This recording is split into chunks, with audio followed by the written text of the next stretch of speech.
ఎఫెసీయులకు రాయబడిన పత్రిక 2వ అధ్యాయము 11 నుండి 22 వచనాల వరకు.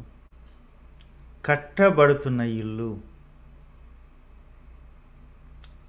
పెరుగుతున్న, అభివృద్ధి చెందుతున్న, ఎదుగుతున్న పిండము అని జోనథన్ ఎడ్వర్డ్స్ అంటాడు. ఎందుకంటాడు? జాగ్రత్తగా వినండి. మనకి ఈ వచనాలలో, మన ముఖ్యంగా 19 నుండి 22 వచనాలు, 4 వచనాల్లో క్లియర్గా ఈ మాట వ్రాయబడి ఉంది. కట్టడం, ఇల్లు, నివాసం, దేవాలయం. అందుకనే దీనికి టైటిల్ ఏమిచ్చానంటే కట్టబడుతున్న ఇల్లు అని చెప్పి. ఈ మధ్యన డాలస్లో ఉన్న మన క్రైస్తవ సోదరులు ఈ వాక్యం గురించి ధ్యానించమని చెప్పారు. అందుకనే నా మనసు దీని వైపుకి వచ్చింది. చాలా రిచ్. ఎందుకు రిచ్ అంటున్నానంటే, గోడ ఉండేది, గోడ పడగొట్టబడింది.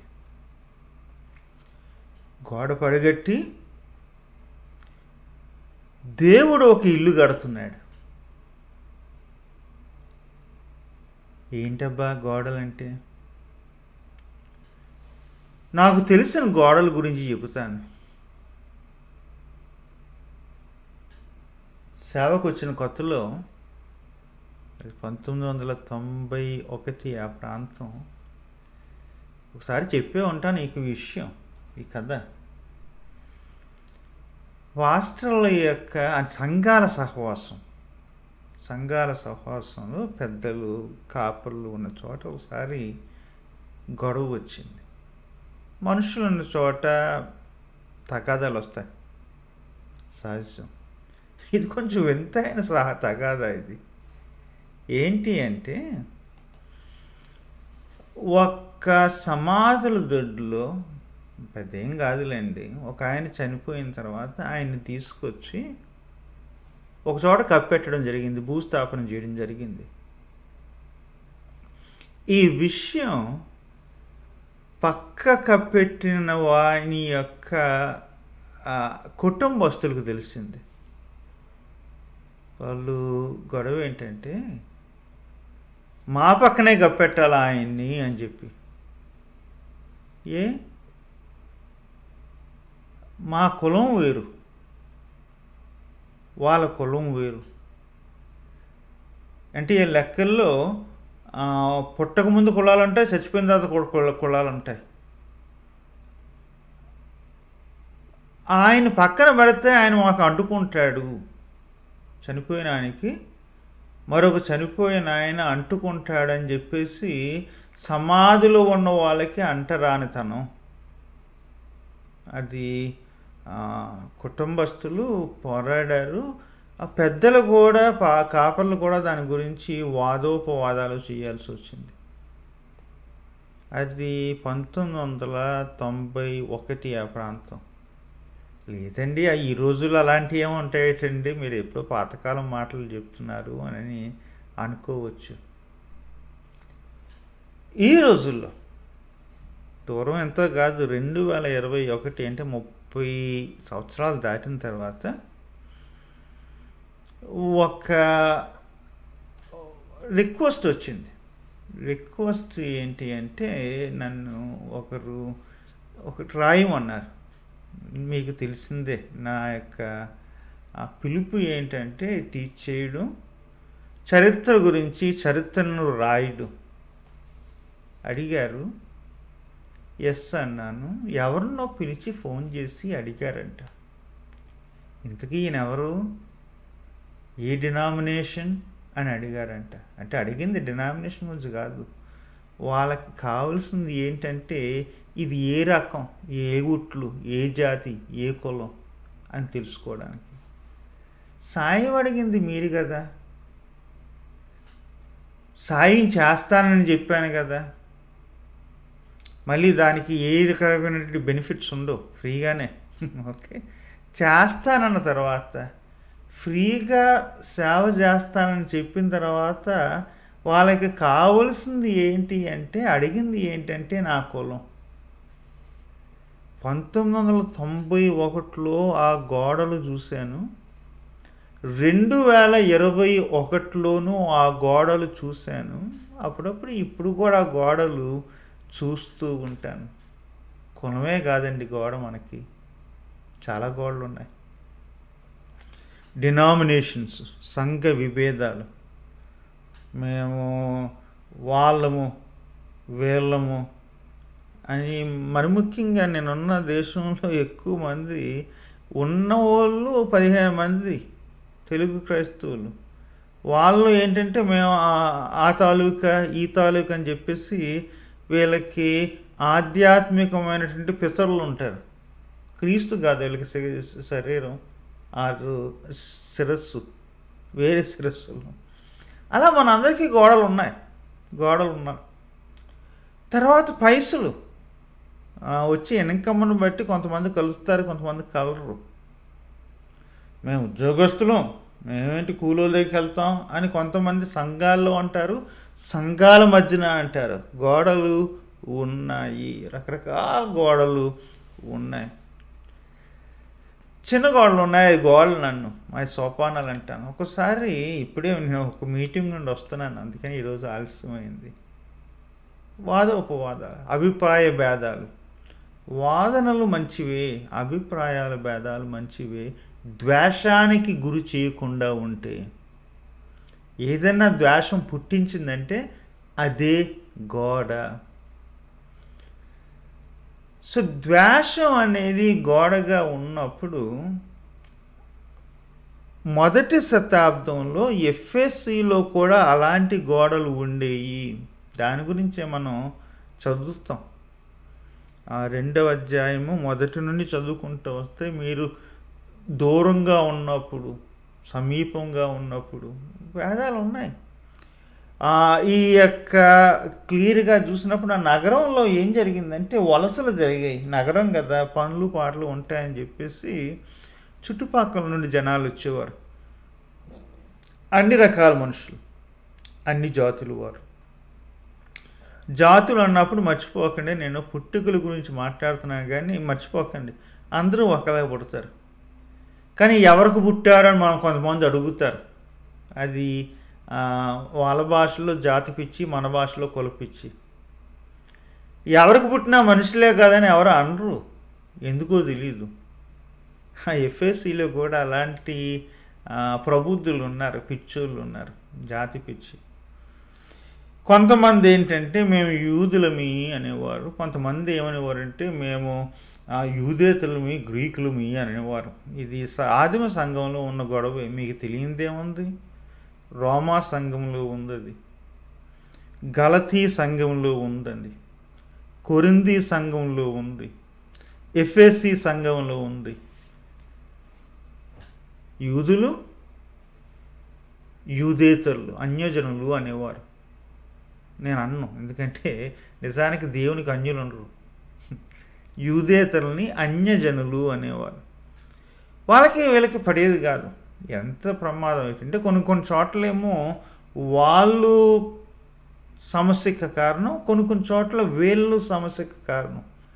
గలతీలో యూదులు తిరిగి వస్తుంటే గలతీలు ఏం చేశారంటే, మీరేంటి ఇక్కడ రావడం ఏంటి, ఎక్కడికో వెళ్ళిపోయారు కదా అని రానిచ్చేవారు కాదు. రోమాలో ఏంటంటే మేము సున్నతకు చెందిన వారము, ధర్మశాస్త్రం చెందిన వారము, అబ్రహాం సంతానం అని యూదేతరుల్ని రానిచ్చేవారు కాదు. సో 2 వైపులా కారణాలు ఉండేవి. ఒక్కొక్క ప్రాంతంలో ఒక్కొక్కరు కారణం ఎక్కువగా ఉండేవారు, మరొకరు తక్కువగా ఉండేవారు. కానీ ఇద్దరిలో ఎవరు నీతిమంతులు కాదు.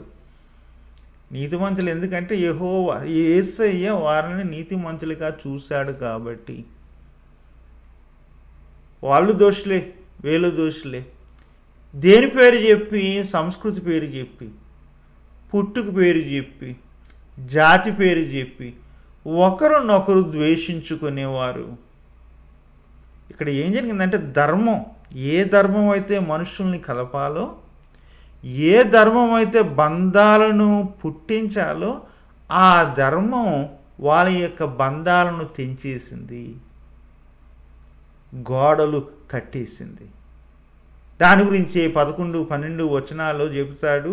ఇదిగో సున్నతి గలవారు మేము కొంతమంది అంటారు, లేని వారిని గురించి కొంతమంది అంటారు, సహచరులు మన కొంతమంది, పరదేశులు అని వాళ్ళు మిగిలిన వాళ్ళని అంటారు, నిబంధన లేని యొక్క పరవాసులు అని చెప్పి, పరజనులు అని చెప్పి, నిరీక్షణ లేని వారని చెప్పేసి, దేవుడు లేనివారని చెప్పి, క్రీస్తుకు దూరంగా ఉన్నారని చెప్పేసి, దూరాలు సమీపాలు, దేవుడు లేనను ఉన్నారని, నిరీక్షణ లేదని ఉన్నదని, నిబంధన లేదని ఉన్నదని, పరదేశులని సహచరులని, ఇలాంటి విభేదాలు ఉండేవి. ధర్మశాస్త్ర ప్రకారం గోడ, పెద్ద గోడ, దాని గురించి అంటాడు అపోస్తులుడు. గోడ ఉండేది, ఆ గోడ ఇక లేదు, గోడ పడగొట్టబడింది. ఎవరి ద్వారా? ఎవరిలో? క్రీస్తు రక్తము వలన, క్రీస్తు శరీరము బద్దలవ్వడం ద్వారా ఆ యొక్క గాయపడిన శరీరము వలన, ఆ రక్తము వలన ఈ ద్వేషం అనే గోడ ఉంది కదా, యూదేతలకి మధ్యన ఉన్న గోడ ఉంది కదా, ఆ గోడ పడగొట్టబడింది. ఉండేది, పడగొట్టబడింది. చక్కని మాటలు. దూరస్తులు ఇప్పుడు సమీపస్తులయ్యారు. గోడ లేదు, పడగొట్టబడింది. 2 ఉభయులు 1+1 ఒకటిగా అయ్యారు, ఉభయులు ఏకమయ్యారు అంటాడు. ద్వేషం అనేది సంహరించబడింది. నూతన పురుషునిగా సృష్టించబడుతున్నాము, ఏక శరీరముగా చేయబడ్డాము. ఎవరి ద్వారా? నాకు 3 మాటలు అక్కడ గమనించండి. క్రీస్తు ద్వారా. ఆయనే సమాధానము. అప్పుడప్పుడు మనం పీస్ గురించి చెప్తాము, ఇక్కడ క్లియర్గా అంటాడు, క్రైస్ట్ ఈజ్ అవర్ పీస్. సమాధానాన్ని తీసుకొస్తాడు. నో, ఆయనే సమాధానం. చాలామంది పీస్ అనగానే ఏదో ప్రోగ్రామ్ అనుకుంటారు, ఏదో సంస్థ అనుకుంటారు, ఏదో హోదా అనుకుంటారు. No, yes. కానీ మనకి అన్నిటికన్నా మించిన సమాధానం ఎవరంటే క్రీస్తే మన సమాధానం అని చెప్పి, సమాధానానికి కారకుడు క్రీస్తే అని చెప్పి ఆయన సమాధాన సువార్తను ప్రకటించెను. ఒకే వచనంలో 3 సార్లు క్లియర్గా క్రీస్తే మనకు సమాధానము, క్రీస్తే మనకు సమాధాన కారకుడు, క్రీస్తే మనకు సమాధాన సువార్తను ప్రకటించెను అని చెప్పి ఆత్మ తన కార్యాన్ని జరిగిస్తుంది. ఏంటి? మనల్ని ఆ సమాధానములో నిలబెడుతుంది, బలపరుస్తుంది, ఆ ఐక్యతలో భద్రపరుస్తుంది, ఆ ఐక్యతను బలపరుస్తుంది, ఆ సమాధానాన్ని మన జీవితాల్లో, మన యొక్క సంబంధాల్లో దృఢపరుస్తుంది. దైవం ఉద్దేశించిన సమాధానం క్రీస్తుగా మన మధ్యకి రావడం, శరీరంలో ముక్కలయ్యి ఆ గోడలు, ద్వేషమనే గోడలు పడగొట్టడం, ఆ సమాధానాన్ని నిలబెట్టడం, కట్టడం ఆత్మ చేస్తున్న కార్యము. అదే మనకు 13 నుండి 18 వచనాల్లో కనబడుతుంది. 19, 20, 21, 22లో ఒక ఇమేజ్, అఫ్కోర్స్ పట్టణం గురించి ఉంది కానీ కట్టడం గురించి ఉంది. నగరం, పౌరులు బాగానే ఉంది కానీ మాటికి కట్టుట కట్టుట కట్టుట కట్టుట అని 6 సార్లు మనకి కనబడుతుంది. మనం కట్టబడుతున్నాము. గోడేమో పడగొట్టబడింది, పాస్ట్ టెన్స్ జరిగింది. ప్రస్తుతానికి ఏంటంటే ప్రెజెంట్ టెన్స్. గోడ పడగొట్టబడింది, కానీ మనము కట్టబడుతున్నాము. ఇది జరిగిపోయింది కాదు, జరుగుతుంది. ఒక పట్టణము, ఏక పట్టణము, ఇంటి వారై ఉన్నారు, కట్టబడుచున్నారు. దేని మీద కట్టబడుతున్నారు? నాకు అక్కడ గమనించండి, దయించి దేని మీద కట్టబడుతున్నామంటే మనకి పునాదులు ఉన్నాయి. పునాదులు ఏంటి? అపోస్తులు, ప్రవక్తల యొక్క బోధలు. మొదటి శతాబ్దంలో ఎవరు ఈ అపోస్తులు యొక్క ప్రవక్తల యొక్క బోధలు? మనం చదువుతున్నాం కదా. ప్రస్తుతానికి మనం దానిని నూతన బంధనం చూస్తున్నాం. ఉత్తరాలుగా వచ్చి అపోస్తులు రాసిన యొక్క ప్రసంగాలు ఒకటిగా ఉండాలంటే మనకు ఆధారం, మనకు పునాది ఏంది అంటే దేవుని యొక్క వాక్యము. ఇప్పుడు ప్రతి ఒక్కరు అపోస్తులు అయిపోతున్నారులేండి, ప్రతి ఒక్కరు ప్రవక్తలు అయిపోతున్నారు, అది కాదు. ఇక్కడ చెబుతుంది ఏంటంటే నూతన బంధంలో ఉన్న ఆ అపోస్తుల యొక్క ప్రవక్తల యొక్క బోధలు చూస్తాం. పేతురు రాసినవి ఉన్నాయి, యాకోబు రాసినవి, యోహాను, యూద, ఇవి ఉన్నాయి కదా. తర్వాత సువార్తలు ఉన్నాయి. ఇవన్నీ సంఘం యొక్క పునాదులకి, అంటే ఆ ఎఫెసీయులకి ఇది రాయబడిన సమయానికి సువార్తలు ఇంకా లేవు, కానీ చెప్పుకుంటున్నారు యేసయ్య గురించి. ఆ రోజుల్లో బోధకులు, అపోస్తులు చెబుతూ ఉన్నారు. ఇది బోధ, అపోస్తుల బోధ మనకి పునాది. ఎందుకంటున్నానంటే ఒకసారి సమాధానం కొరకు, ఐక్యత కొరకు దగ్గర దారులకు వెళ్తాం, నమ్మకూడని నమ్ముతాం. అబద్ధాలతో ఇల్లు కట్టబడవు, అబద్ధ బోధలతో దేవుని యొక్క ఇల్లు కట్టబడదు. ఇది మరలా చెప్తున్నాను, ఎందుకంటే 1934లో జర్మనీ దేశంలో అప్పటికి హిట్లర్ తనకంటూ ఆ సంఘాన్ని మొదలుపెట్టాడు. ఆ సంఘం ఎలాంటి సంఘం అంటే దేశాన్ని, దేశభక్తిని అందరి మీద వృద్ధేసి వాళ్ళ యొక్క ఆర్య జాతిని పూజించమని చెప్పిన సంఘం. అందులో క్రీస్తు పేరు చెప్పేవారు, కానీ హిట్లర్ని పూజించేవారు.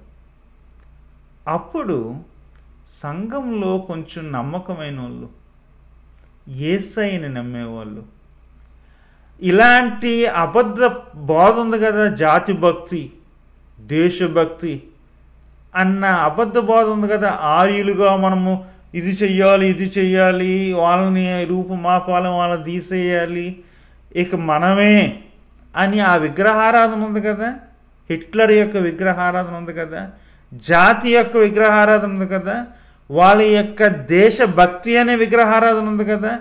దానిని ప్రశ్నిస్తూ బర్మాన్లో ఏమంటారంటే, ఇదిగో ఆ అబద్ధ ప్రవక్తన మన యొక్క ఐక్యతకు పునాది కాకూడదు.